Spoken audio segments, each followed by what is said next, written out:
সাহাবীরাও হাত বাঁধলেন। নবী সূরাতুল ফাতিহা শেষ করলেন। সূরাতুল ফাতিহা শেষ করে আরেকটা সূরা মিলিয়ে রুকুতে গেলেন আল্লাহু আকবার বলে। সকল সাহাবীরা আল্লাহু আকবার বলে রুকুতে গেলেন। নবী যখন বললেন সামিআল্লাহু লিমান হামিদা, সমস্ত সাহাবীরা উঠলেন, পড়লেন রব্বানা লাকাল হামদ। একজন সাহাবী তিনি একটু বাড়িয়ে বললেন, আপনাদের কি কষ্ট হচ্ছে?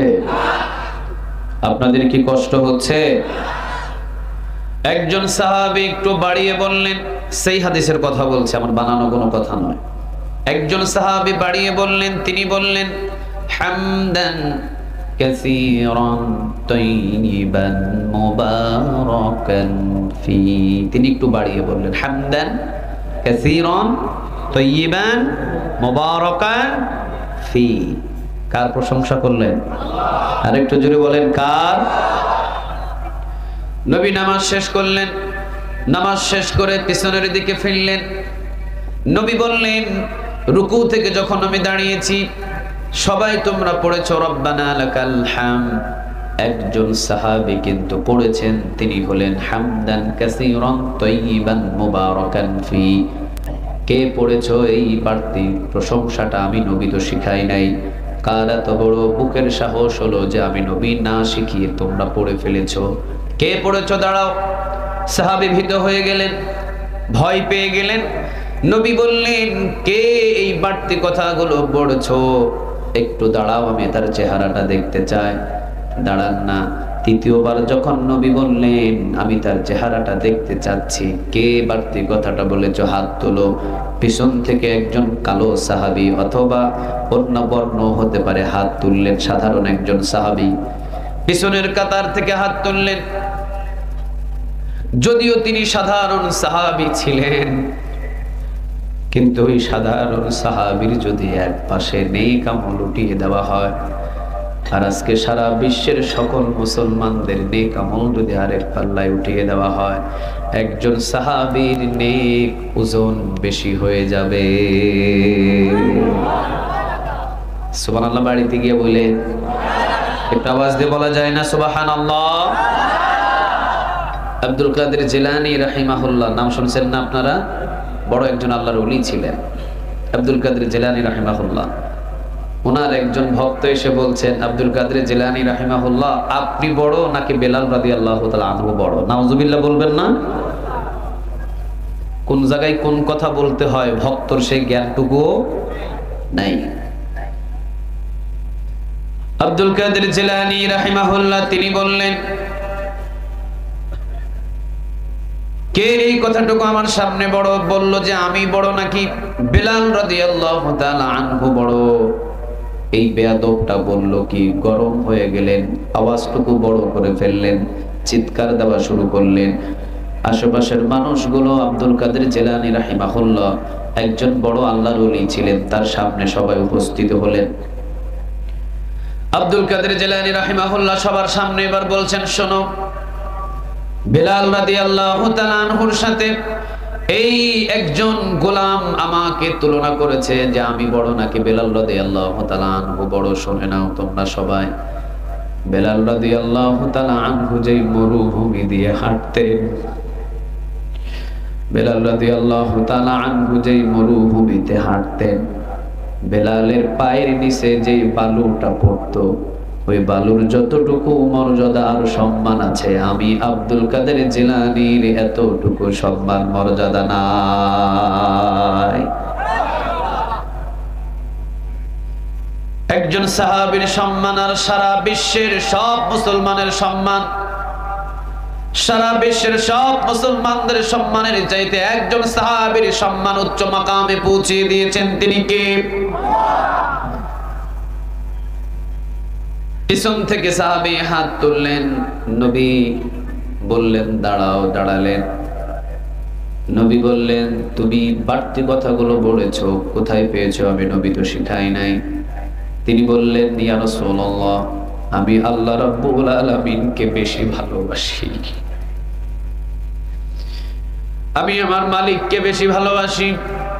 আমি আমার রবকে বেশি ভালোবাসি, আমি আমার আল্লাহকে বেশি ভালোবাসি। এই জন্য আল্লাহ রাব্বুল আলামিনের জন্য আমি এই বাড়তি দোয়াগুলো একটু পড়েছি, এই তাসবিহগুলো পড়েছি, প্রশংসাগুলো পড়েছি। নবী বলছেন, শোনো, ভয় পেও না, আমি দেখেছি, তুমি দেখো নাই। আমি নবী, তোমরা নবী নও। আমি সামনেও যেইভাবে দেখি, আমি নবী পিছনেও ওইভাবেই দেখি। সুবহানাল্লাহ। বাড়িতে গিয়ে বললেন। অনেক বর্ণনা আছে নবীর পিছনের দিকে খতমে নবুয়তের মোহর ছিল।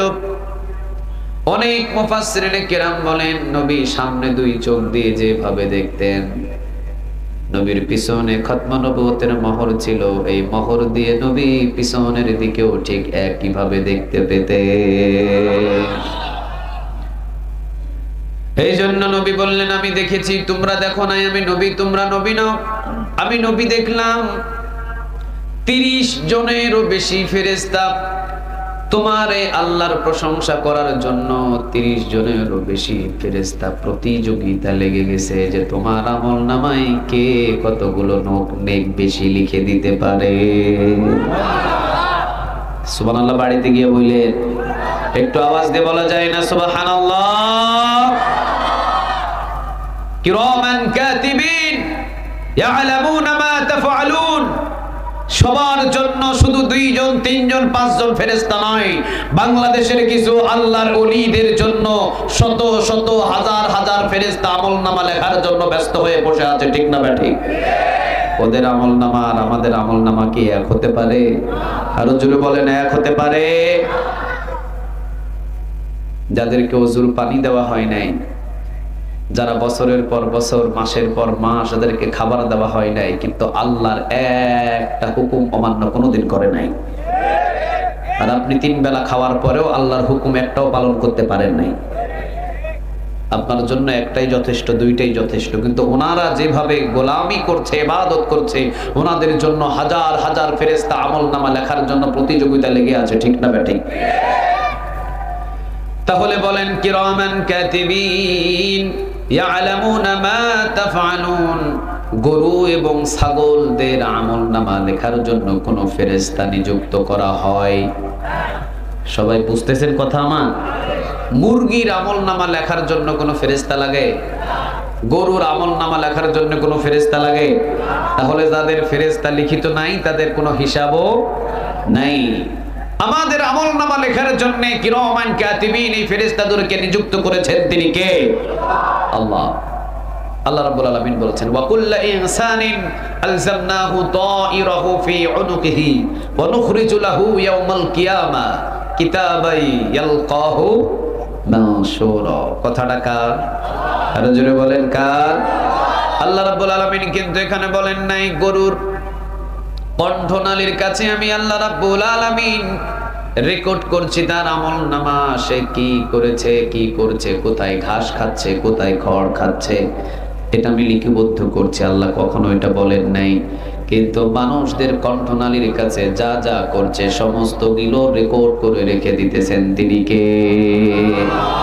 গরু এবং ছাগলের আমলনামা লেখার জন্য কোনো ফেরেশতা নাই। যেমন বাস্তব, ঠিক তেমনই বাস্তব হলো কিয়ামতের ময়দানে গরু ছাগলের কোনো বিচারের কাঠগড়া দাঁড় করানো হবে। 2টা মাখলুকের হিসাব নেবেন, এক হলো মানুষ, আরেক জিন। জিন এবং মানুষের হিসাব নেওয়ার জন্য কিয়ামতের ময়দানে কাঠগড়া দাঁড় করাবেন তিনি কে?